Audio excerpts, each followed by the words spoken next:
I'm Sarah, I'm the director of Are We There Yet? And I'm the narrator character who instigates the journey for the characters. So On the Verge is happening all across Liverpool. It's performances, unusual spaces, emerging artists. We've got stuff in an office, stuff popping up all around the city, Liverpool 1, Central Station, Central Library.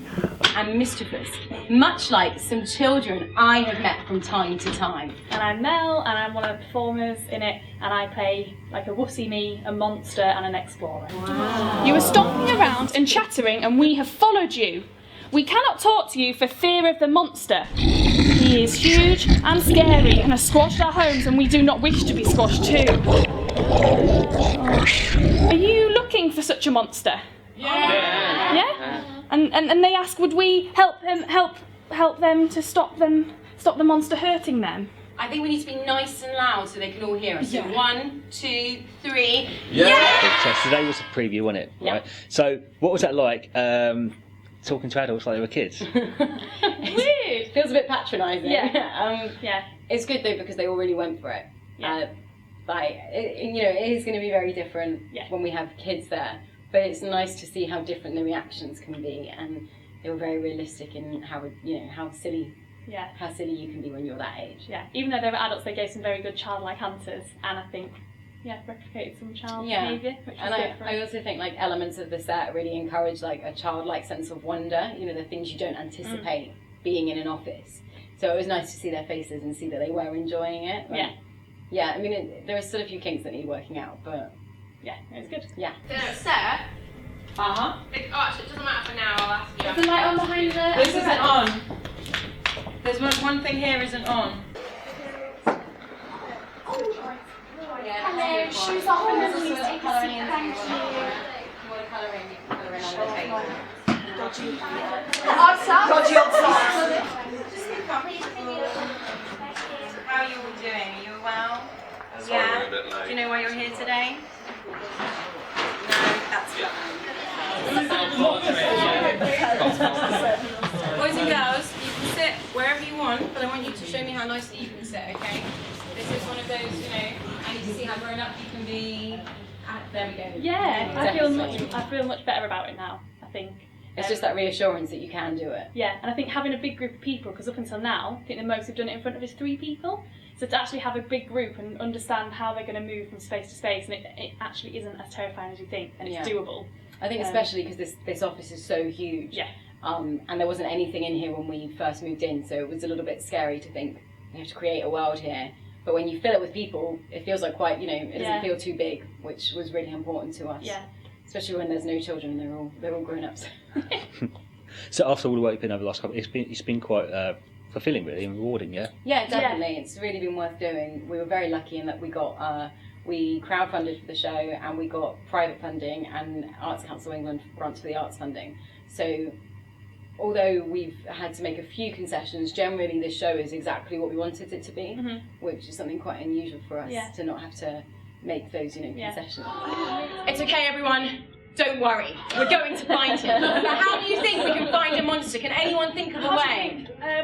Yes. Set a trap. Exactly, that's a great idea. We might keep that in mind for later. You mentioned footprints. My name is Danielle Edwards. I'm an artist. I'm doing a one-to-one piece in a car about a young woman's journey through life, which is nice. I'm Bethany Ryle, and I'm volunteering for the On the Verge. Yeah. I think I know where it is, so will you follow me? Yeah. But you've got to keep walking like you're really, really brave. Okay, everyone, we're walking. It's really useful to get that feedback. Really good. Because we've taken snippets into schools, and those school groups are coming to see the show, which is really fun and lovely. But the kids are at such an age where the feedback they're giving is really specific, so that's great. So we ended up cutting out a few things which weren't suitable for our age range. But then with this, it's very specific artistic stuff, which is harder to get from a 5-year-old. No grown-ups. No grown-ups allowed. Do you think they'll let us in? We're going to say yes to this. Yeah. Well, this is humanity. Let's move in so everyone can see. Let's not go in yet. I just want to make a decision. No grown-ups. No grown-ups allowed. Do you think they'll let us in? We make a decision every show based on how the kids are reacting. I think it's when you got to sit on the big cushy cushions, it was really sweet. And the colours they used as well. kind of transported you back to childhood, I think. Yeah. So what was the overall verdict of the show when you saw I it? thought it was lovely. Yeah. I thought it was really sweet and really cute, but also for adults getting immersed into something that's very childlike and fairy tale-esque. I think the way that they made the children work together, or like they're going to make the children work together, was really good. Immersive is going to work really well for children anyway, because they're like, they want to go on the journey. I'm really excited to actually do it when we actually have the kids, to see the experience that they get from it, and to see their excitement, hopefully. Because I think that'll really bring it. And even like when we were downstairs there, just when you were getting changed, and somebody said it'll be a really special experience, I think, for the young people, and something that they won't have had before. Which, definitely. if that'll be lovely if that is the case. Yeah, and that's really kind of get the into aim. it. So There isn't a lot of kids theatre like this. Really well-selling kids theatre is very, Disney on Ice and Frozen themed, and that's great, and I can really see why that's engaging. But what we're trying to do here is do a mixture of the kind of drama workshop, which we get paid to do in schools, but in a artistic setting, which means you're part of a narrative, and you get to feel the things. It's much more visceral. And I hope over the next few days we see that we've achieved that. Yeah, fingers crossed. Yeah, definitely. It's the kind of thing I wish that I had more of when I was a kid, and the more things you could go to where you become completely immersed in a little fairy tale world. Yeah, you did things like story time, but at a typical school environment, you won't get to go on the adventure with your classmates. So this is actually really sweet. Cool. And what was your favourite part of it? Probably this little area we're in now, the little fairy land, just because I thought it was really picturesque and cute, and considering the space that we're in as well. I'm Sophie, and I'm Kate Treadle. And sure. So I directed the piece that's called Monday, that Sophie just is the solo performer in.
Yeah, it was collaborative, both together. Yeah. Brilliant. Yeah. Okay, so obviously it goes through the whole of Monday. So what really influenced the whole performance? I think it was the fact. I think we were in a place where we just had so much that we wanted to do with life, and kind of juggling so many things, and wanted to make the most out of everything. So wanted to kind of look at this interesting take on trying to juggle lots and lots of things, but doing everything to the best of your ability, rather than seeing it as a negative thing, because it should be celebrated. Next year, our next thing is the 2016 Emerging Artists Programme. So that's our next big thing on the horizon for next year. Brilliant. That's with Hope Street. Yep. Yep. That's for sure. And so if people want to find out about that one, they just go to your website. That's right. hope-street.org. Brilliant. That's good. So people should look out for that. Yeah, definitely. If you're into getting into theatre and performance, it's a great way to